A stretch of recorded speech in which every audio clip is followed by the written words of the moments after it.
Magandang araw. Ako po si Mark Lester Virag. Ito po ang aking daily devotion. Praying with Faith na tinalakay po ni Pastor Russell Ocampos sa 365 Daily Devotion. Bible verse po ngayong araw ay galing sa Matthew chapter 8 verse 5 to 10. Sabi po dito is, the faith of the centurion. When Jesus had entered Capernaum, a centurion came to him asking for help. Lord, he said, my servant lies at home, paralyzed, suffering terribly. Jesus said to him, shall I come and heal him? The centurion replied, Lord, I do not deserve to have you come under my roof, but just say the word, and my servant will be healed. For I myself am a man under authority, with soldiers under me. I tell this one, go, and he goes, and that one, come, and he comes. I say to my servant, do this, and he does it. When Jesus heard this, he was amazed and said to those following him, truly I tell you, I have not found anyone in Israel with such great faith. Ang unang katuruan po ngayong araw is, he seeks the right person. Yung tinutukoy po dito is yung centurion. Ang servant ng centurion is paralisado at nagdurusa sa sakit. Nanghingi siya ng tulong sa Diyos.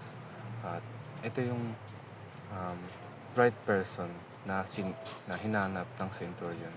At nanghingi siya ng tulong sa Panginoon na pagalingin ang kanyang servant na nagkaroon ng sakit at paralisado sa kanilang bahay. At sinabi ng Diyos na tinanong siya na kung pupunta ba ang Panginoong Hesus sa bahay niya, ngunit sinabi ng centurion na hindi niya deserve na pumunta si Jesus sa bahay niya. Kumbaga, ganoon na lang ang kataas yung tingin ng centurion kay Jesus. Ang second teaching is, he believes in Christ's power. Ang centurion na ito is naniniwala siya sa kayang gawin ng Panginoong Hesus, na kaya niyang pagalingin ang kanyang servant. Dito mas na-amaze ang Panginoon dahil yung faith ng centurion sa Panginoon is napakataas.